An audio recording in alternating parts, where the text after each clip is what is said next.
معانا كوبايه من السكر، هحط عليهم 3 حبات من البيض طبعا بدرجه حراره المطبخ، معلقه صغيره من الفانيليا.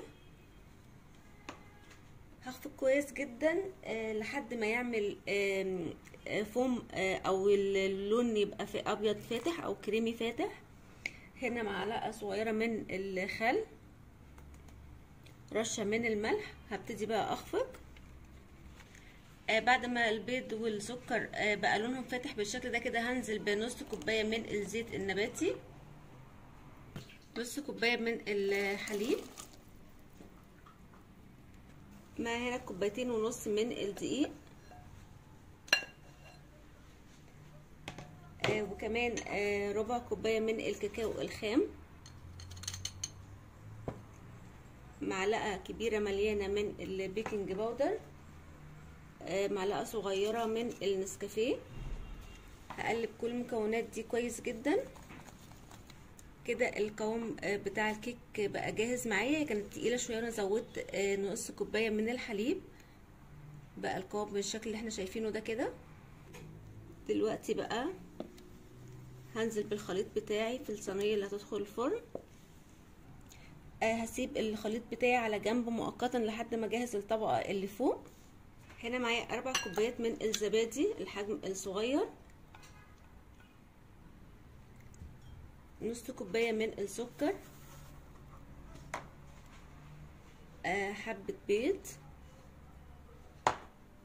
رشه فانيليا، معلقتين كبار مليانين او ربع كوبايه من النشا.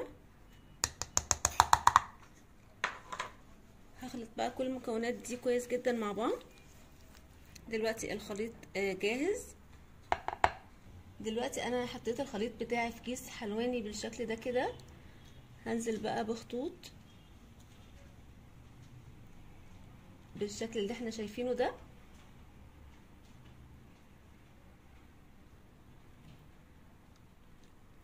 هاخد الصينيه كلها بنفس الطريقه. انا كده رجعت اخد الخطوط بالعرض بالشكل اللي احنا شايفينه ده كده.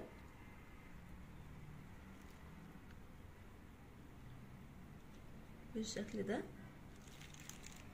دلوقتي هحطها في الفرن على درجة حرارة 180 على الرف الاوسط.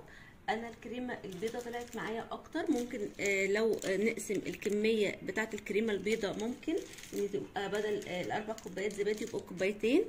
دلوقتي بقى احط الكيك بتاعتي في الفرن على الرف الاوسط درجة حرارة 180.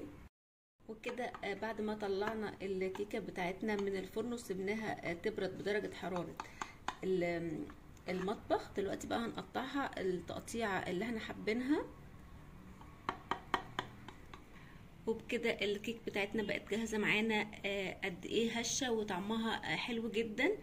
شوية كده كيك على تشيز كيك، ما تعرفيش هي طعمها موديكي في سكة حلوة قوي. شايفين بقى بجد تحفة جدا. نشوف بقى مع بعض قد ايه الكيك بتاعتي هشة من جوه، وطبقة الكريمة شوية فوق وشوية تحت وشوية في النص. بجد حلوة جدا جدا جدا وسهلة جدا. يا رب وصفة النهاردة تكون عجبتكم، واللي جرب الوصفة وتعجبه يا ريت يعمل لايك ويسيب رأيه في كومنت. والسلام عليكم ورحمة الله.